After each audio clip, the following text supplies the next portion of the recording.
श्री गणेशाय नमः. अवधूत चिंतन. श्री गुरुदेव दत्त. श्री स्वामी समर्थ.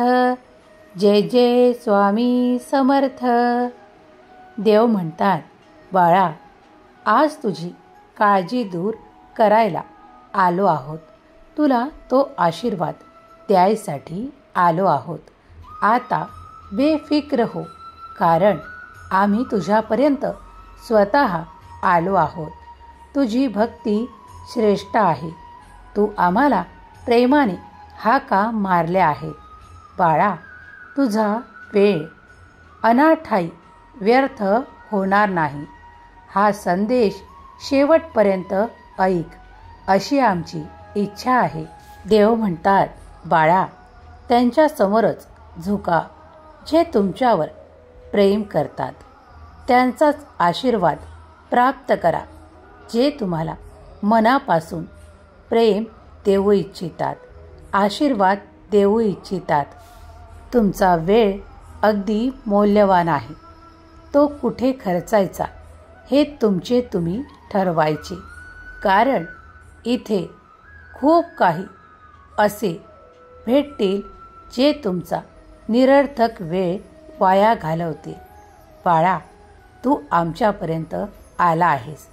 आम्ही तुला योग्य तो मार्ग दाखवू, कारण तू आमचा प्रिय बाळ आहेस. तुला त्या दिशेने वळवण्यासाठी आम्ही तुझ्यापर्यंत आलो आहोत.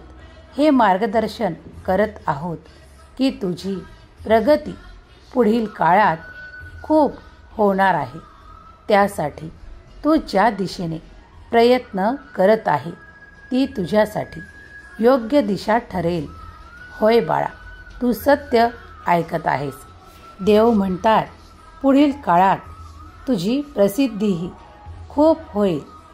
तुला जे काही आज स्वप्न वाटत आहे ते देखील पुढील काळात पूर्ण होण्याचा आम्ही तुला आशीर्वाद प्रदान करतो. देव म्हणतात, बाळा, तुला माहीत आहे तुझा सर्वात मोठा शत्रू कोण आहे? तो आहे आळस.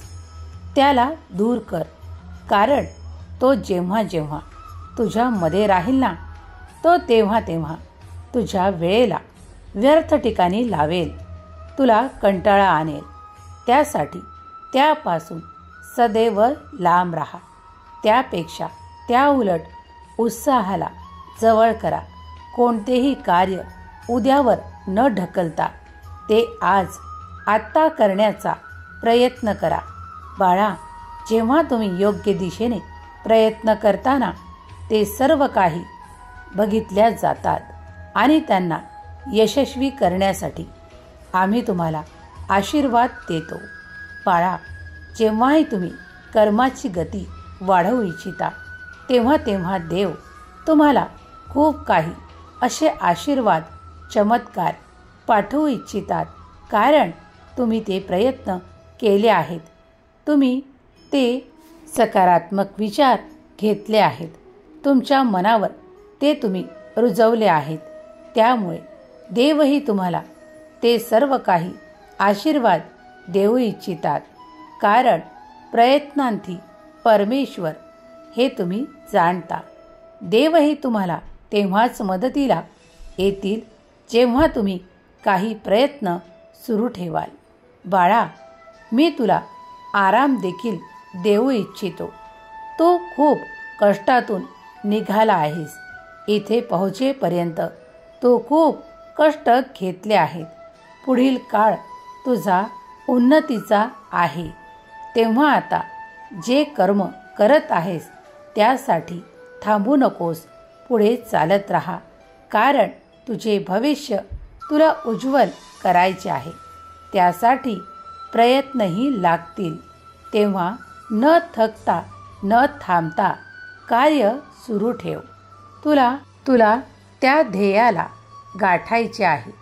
त्या ध्येयाकडे तुझी पाहायची दृष्टी सकारात्मक ठेव. कारण आम्ही तुला तो आशीर्वाद देऊ इच्छितो. देव म्हणतात, तुमचे नाते त्यांच्याशीच घट्ट ठेवा.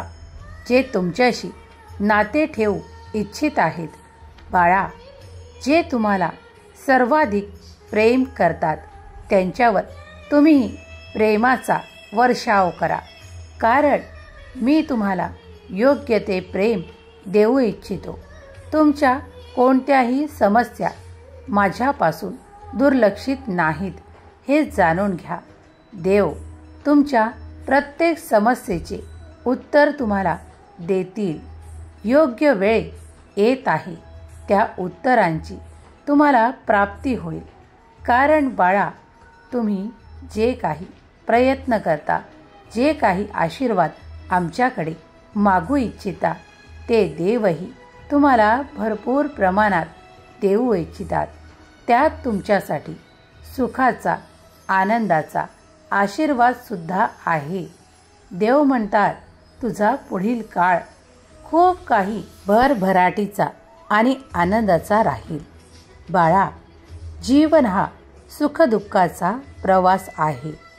जर तुम्ही दुःखी असाल तर धीर धरा, कारण पुढे एक चांगला दिवस आहे. अरे बाळा, मी तुझ्यावर खूप प्रेम करतो. तुला याप्रमाणे दुःखी कष्टी पाहू इच्छित नाही. त्यासाठी मी तुझ्यासाठी खूप काही आशीर्वाद, चमत्कार देत आहे. ते आनंदाने स्वीकार कर. आज तुझा विश्वास देखील बसणार नाही असे काही चमत्कार पुढील काही तासात तुझ्यासोबत घडणार आहेत. बाळा, यावर विश्वास ठेव. तू ज्या श्रद्धेने आमचे नामस्मरण करतो, आमच्याकडे खूप काही प्रार्थनापूर्वक मागतो, ते नाते तुझे घट्ट होईल, ज्यासाठी तू प्रार्थना केली आहेस. तू ते प्रेम प्राप्त करशील, ज्यासाठी तू आमच्याकडे प्रार्थना केली आहेस. बाळा, तुला ते सर्व काही प्राप्त होईल, ज्यासाठी तू इच्छा करतोस. त्यातले सर्व काही शुभ तुला देण्यात येत आहे.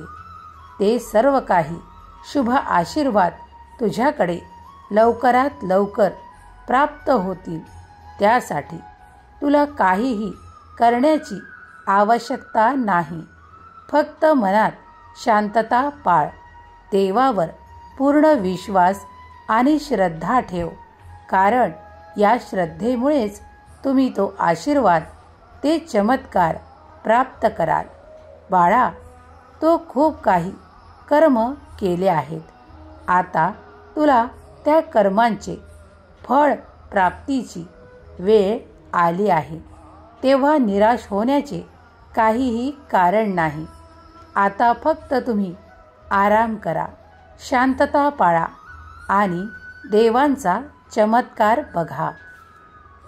देव म्हणतात, बाळा, तो माझ्यावर पूर्ण श्रद्धेने, विश्वासाने विश्वास टाकला आहे ना, मग सर्व काही माझ्या स्वाधीन कर आणि बघ तुझे जीवन किती पुढील स्तरावर आम्ही नेत आहोत. तुझे कर्म बघितल्या जाते.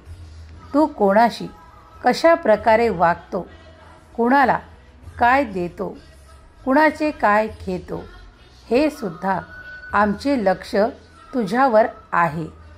तुम्हीही तुमचे ध्येय साध्य करण्यासाठी प्रयत्न करत राहा. प्रयत्नांना थांबवू नका. देव म्हणतात, तुझ्या प्रयत्नांकडे माझे लक्ष आहे. त्यांना मी तुझ्यासाठी यशस्वी करण्याचा आशीर्वाद तुला देत आहे. पुढील काळ तुझ्यासाठी यशाने बहरलेला असेल. तुझ्याकडे खूप काही आनंदाच्या बातम्या एक एक करून प्राप्त होतील. हा तुझा जणू सुवर्ण काळ समज. देव म्हणतात, बाळा, तुझ्यासाठी पुढील काळ सुवर्ण संधींनी भरलेला आहे. त्या संधींचा तू आपल्या चांगल्या जीवनासाठी उपयोग कर, अशी देवाची इच्छा आहे. देव तुला कोणतीही कमतरता भासू देऊ इच्छित नाही. त्यासाठी तुला हे चमत्कार देण्यात येत आहे. तू आता तो मोठा आशीर्वाद प्राप्त करणार आहे, ज्यात तुला सुख, समाधान, आनंद, प्रगती, ऐश्वर्याची प्राप्ती होणार आहे. बाळा, तुझे ते नाते आता घट्ट होईल, ज्यासाठी तू माझ्याकडे प्रार्थना केली आहे. आता तुमचे कष्टाचे दिवस सरले आहेत. सुखी रहा बाळा, तुझे कल्याण होईल. देव म्हणतात, आमच्यावर पूर्ण विश्वास आणि श्रद्धा ठेवा. हम गया नहीं, जिंदा है या वाक्यावर तुमचा लवकरच पूर्णपणे विश्वास बसेल, असा अनुभव तुम्हाला प्राप्त होईल. नामस्मरण करा, त्यात तुम्हाला आमचे कितीतरी अनुभव प्राप्त होतील. बाळा, तुझ्या जीवनात खूप काही बदल तू बघू शकशील. पुढील काळ सुखाचा, परिपूर्णतेचा येत आहे. मनाने आनंदी राहा, तुझे कल्याण होईल.